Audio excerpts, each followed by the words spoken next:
I went fishing in the lake and caught 3 bass in one day. We found a cool old cemetery that has graves from the Revolutionary War. I took lots of pictures. Can't wait to show you." Now, at 35, packing had become so routine she could do it with her eyes closed, and these days her trips rarely promised such adventure. The old plaid suitcase had been banished years ago to the attic, and, knowing her mother, was probably still tucked up under the eaves, and she couldn't remember the last time she'd gone fishing.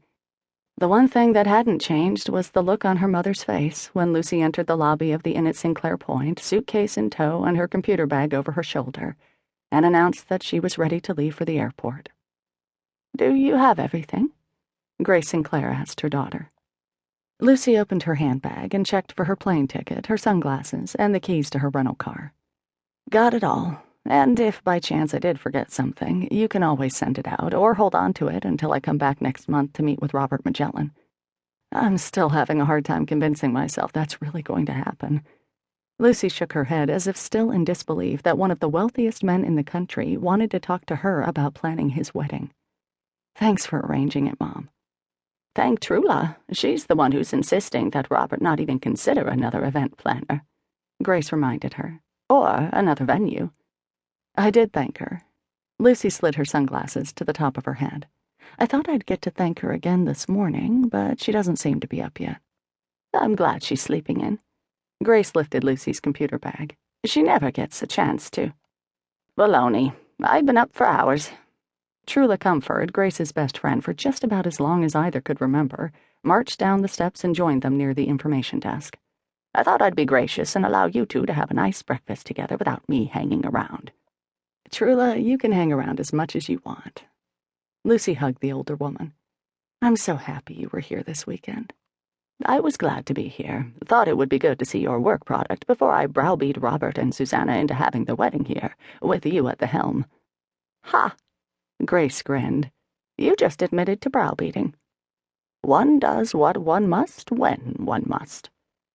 Trula gave Lucy one last hug, then looked around for something to carry. "I'll take that." Daniel, Lucy's brother and the inn's proprietor, grabbed the handle of Lucy's suitcase just as Trula was about to. "You weren't planning on sneaking out on me without saying goodbye, were you?" He put a hand on his sister's shoulder. "Have I ever?" Lucy asked as she fished in her bag for the keys she'd had just a moment ago, but dropped when she hugged Trula. "I'm just trying to get organized. It appears I need a committee to get on my way."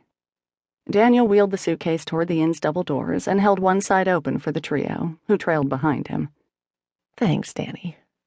Lucy smiled as she stepped outside into a crisp early winter morning. "Brr, I keep forgetting how chilly it gets here in December. Remind me to bring a coat back with me next time." "Any chance next time might be Christmas?" her mother asked. Lucy could tell that Grace was trying her best not to appear too hopeful. "It doesn't look like it, Mom." Lucy paused at the car and opened the doors and trunk with the remote. "We have so many parties lined up and several weddings, including 2 on Christmas Eve and another on Christmas night. Bonnie had 2 big events this past weekend that she had to handle on her own, and I think her last nerve is just about gone. I can't take off again in 2 weeks." "Well, I doubt either of those shindigs was as big as the wedding of Dallas McGregor." Grace handed over the computer. "That wedding was big even for us, and we've handled some big affairs over the years." Lucy put her bag on the front seat and turned to hug her mother. "I don't even know how to thank you for helping me to land that." "All I did was set the wheels in motion, dear." Grace held on to her daughter for a long moment before patting her on the back and releasing her. "The landing was all your doing." "Mom's right, Luce." Daniel placed her suitcase in the trunk. "The inn never would have gotten the McGregor wedding without you." He paused. "Sorry, the McGregor weddings. We can't forget that Dallas's brother got married on Saturday, too. I've been running the inn for a long time, and I've seen a lot of really spectacular weddings here, but nothing like Saturday's affair." He slammed the trunk. "It's going to be a long time before people stop talking about it. And since all those stories and photographs started flooding the internet on Sunday, our phone has been ringing off the hook, and we can't keep up with the emails." "Great. It's about time the inn was recognized as the destination venue on the Eastern Shore." Lucy reached out for her brother. "You run one hell of a business, bro." "We do our best."